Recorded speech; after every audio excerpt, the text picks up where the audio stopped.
Bonjour, je m'appelle Dominique Wissler et je suis le directeur de l'ONG Cogenta qui s'occupe de réforme policière et de la gouvernance civile de la sécurité et qui est basée à Genève.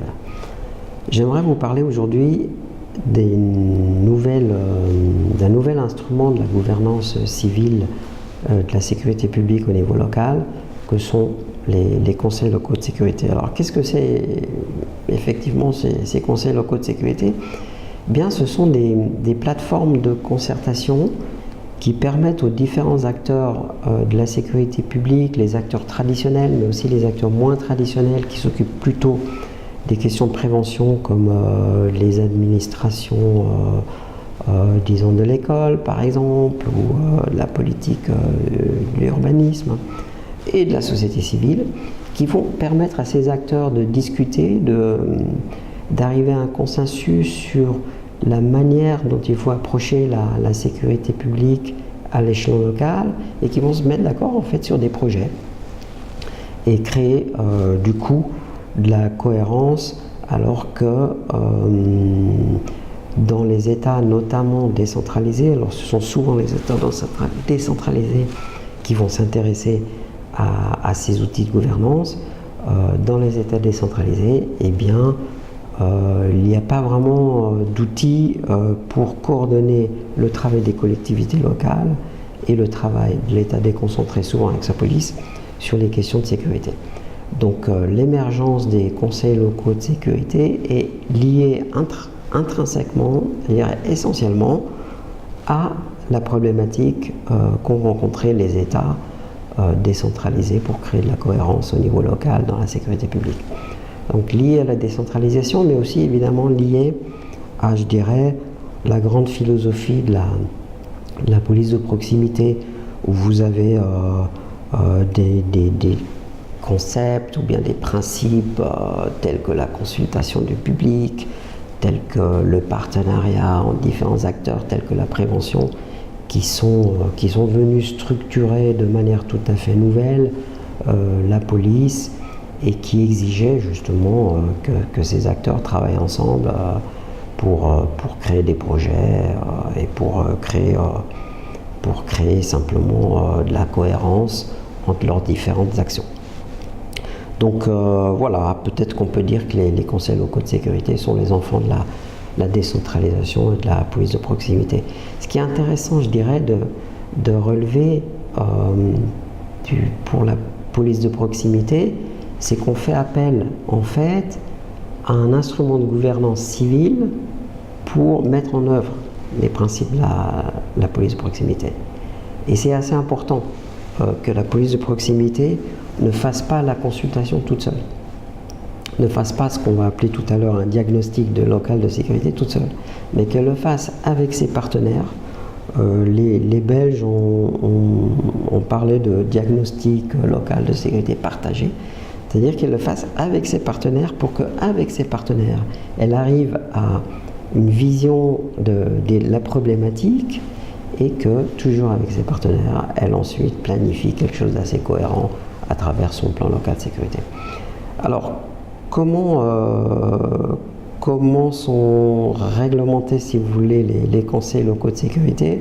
Ça, c'est pas une question anodine, parce qu'il y a certains projets qui pensent qu'on peut travailler, par exemple, dans des pays en voie de développement, de manière informelle, pour monter des conseils locaux de sécurité. Bien, ça marche rarement, voire ça marche pas du tout. Généralement, les collectivités locales et la police vont accepter de travailler ensemble et de créer des partenariats seulement s'ils ont une base légale.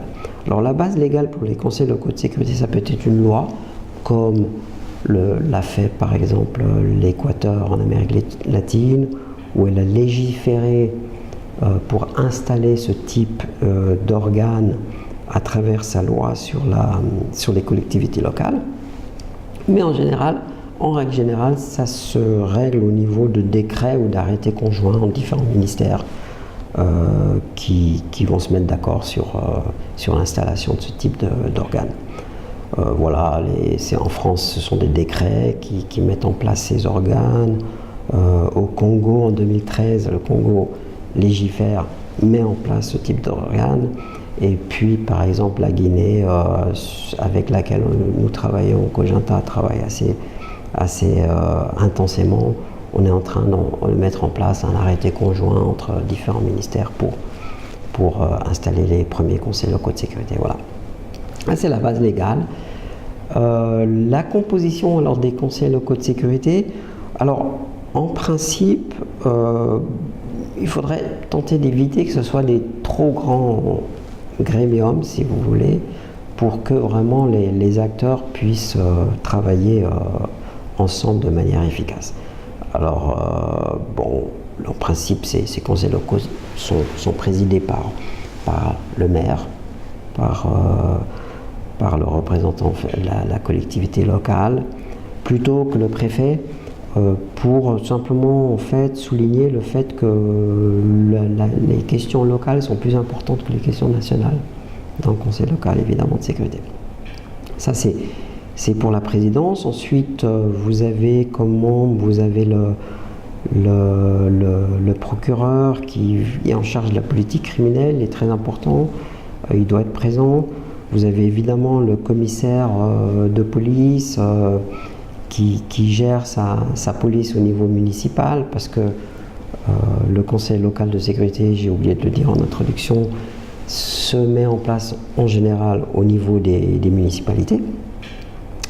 Et puis vous avez des représentants, différents représentants qui peuvent jouer un rôle dans des projets de prévention, soit de l'administration déconcentrée, soit de la collectivité locale.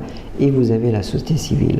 Société civile est importante, notamment, je pense par exemple dans un pays comme le Congo. La société civile met en œuvre énormément de projets et donc elle doit être membre de plein de pied des conseils locaux de sécurité, parce que c'est avec elle qu'on va coordonner tout ça. Donc voilà, société civile. Maintenant, comment ces conseils locaux de sécurité travaillent? Ils travaillent d'abord avec le consensus, c'est-à-dire que toutes les décisions sont prises par consensus, parce qu'aucun membre en général n'a d'autorité sur les autres membres. La société civile est indépendante, la collectivité locale est indépendante, les États déconcentrés sont indépendants. Donc ce sont des acteurs avec un statut relativement similaire, si vous voulez, des égaux, qui vont travailler ensemble. Donc la règle, c'est le consensus. Ensuite, ils ont une méthode de travail.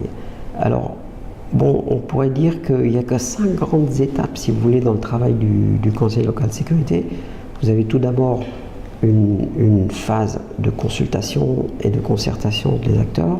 Alors, la consultation, c'est la consultation du public, pour bien comprendre quels sont les enjeux du public, parce qu'on est quand même dans une démarche de rapprocher les services de l'État du citoyen. Donc consultation, concertation avec les partenaires, qui débouche sur un travail d'analyse dans un rapport, si vous voulez, qu'on va appeler le rapport, le diagnostic local de sécurité.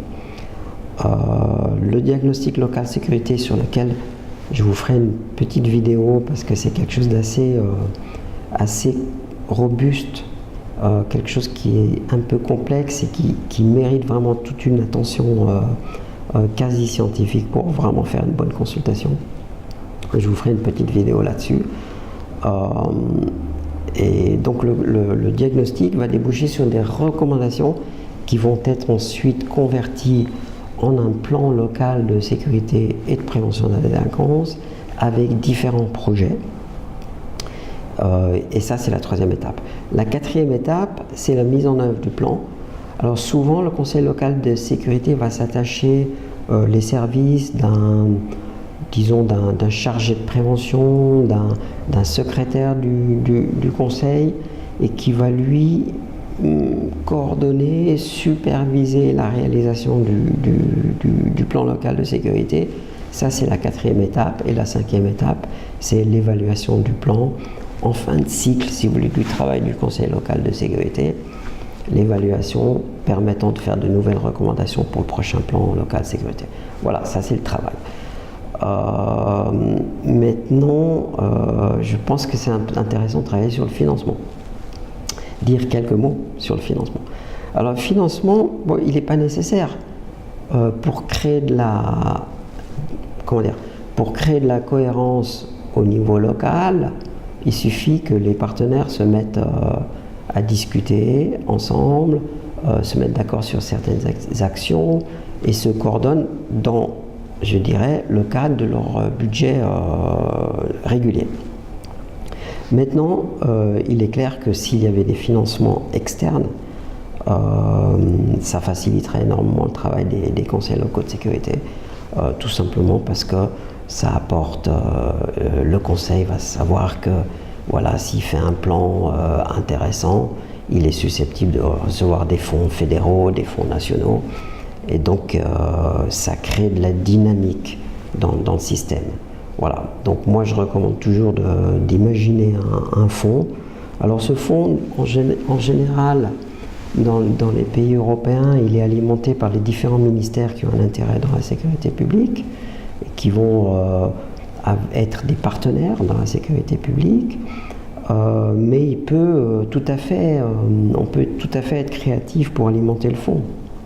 On peut par exemple s'imaginer que dans les pays en voie de développement, les bailleurs de fonds, la communauté internationale, mettent des contributions dans le fonds. Les bailleurs qui sont intéressés aux réformes policières et à la sécurité publique, voilà, pourraient financer une partie du fonds. Un autre type de financement pourrait être un financement privé. Je pense par exemple à la Guinée où on travaille, à la RDC où j'ai travaillé aussi, à l'Angola et à l'Afghanistan, pourquoi pas. Tous ces pays ont un secteur extractif qui est énorme et qui a un potentiel énorme. Et les sociétés qui travaillent dans ces pays, les sociétés extractives, ont un intérêt dans la sécurité locale. Et on pourrait tout à fait s'imaginer que les États proposent aux sociétés d'investir dans le fonds de telle manière à ce que des projets locaux, pourquoi pas dans les villes minières, proches des sites extractifs, des projets de sécurité et de prévention de la délinquance se mettent en place. Donc voilà un petit peu le tour d'horizon sur les conseils locaux de sécurité.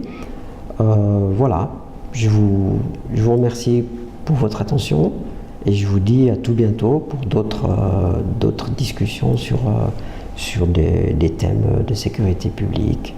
Et vous pouvez évidemment nous suivre sur notre site internet www.cogenta.org. À tout bientôt. Au revoir.